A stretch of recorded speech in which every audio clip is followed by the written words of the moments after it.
Department of Social Welfare and Development or DSWD announced that the agency has been preparing to gradually shift to e-wallet transactions for distributing aid.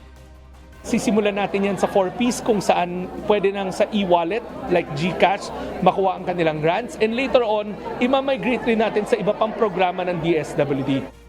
This move is part of the digitalization plan that President Ferdinand Marcos Jr.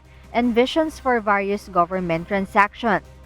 Gusto natin, ang layunin natin, ang instruction ng ating mahal na Pangulo, mabawasan na yung mano-mano na pagbigay ng ayuda. The primary goal is to reduce the manual distribution of cash aids to citizens. Secretary Gatchalian explained that this new method will make it easier for beneficiaries to receive their aid, streamlining the process and ensuring more efficient delivery of assistance. So ngayon, ang permahan natin sa Globe ay pinagtitibay ang relasyon ng DSWD at Globe para maging mas madali sa ating mga mamamayan ang pagkuha ng kanilang mga ayuda. He said the agency will also ensure that it is protected against possible illegitimate transactions or scam that could go along with it. Itong mga to naman are closed loop, like 4Ps closed loop siya. Kaya nga nakipag-ugnayan tayo sa Globe para masigurado natin na maprotektahan rin yung mga tatanggap ng ayuda. On the other hand, senior citizen Ernesto Arabago is worried about this change. He said he is not knowledgeable online, so he wanted to manually get the money from the bank just like in the past. Wala naman akong cellphone. Kaya hindi ako marunong mag-cellphone. Kaya sa land bank na lang. Meron kaming ATM. This is also the fear of Ginalyn Valderramos for her friends who do not have cell phones if their cash aids will be transferred to e-wallets. Kaya lang yung mga iba kong member ay wala naman silang mga cellphone kasi mahihirap lang din naman. Ay yun ang hassle sa mga ibang member na walang cellphone.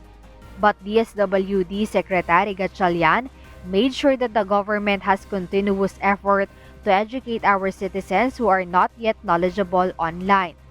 Lahat na part yan ng digital financial literacy na nagaganap ngayon. Nagro-roadshow na kami kasama ng Globe and ng Smart. Umiikot kami sa mga 4Ps beneficiaries natin, lalong-lalo na yun sa malalayong mga lupalop, yung mga GIDA areas, geographically isolated and disadvantaged areas, para maturuan nga sila. In addition, DSWD targets to finish pilot implementation this month and start registering the first 300,000 beneficiaries until 1 million is reached.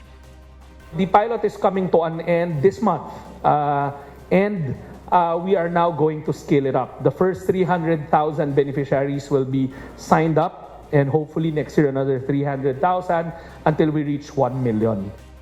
Gatchalian added that one of the next steps they are looking at is the possibility of giving gadgets to the beneficiaries of 4Ps so that they have something to use. Jed Neresina, UNTV News and Rescue.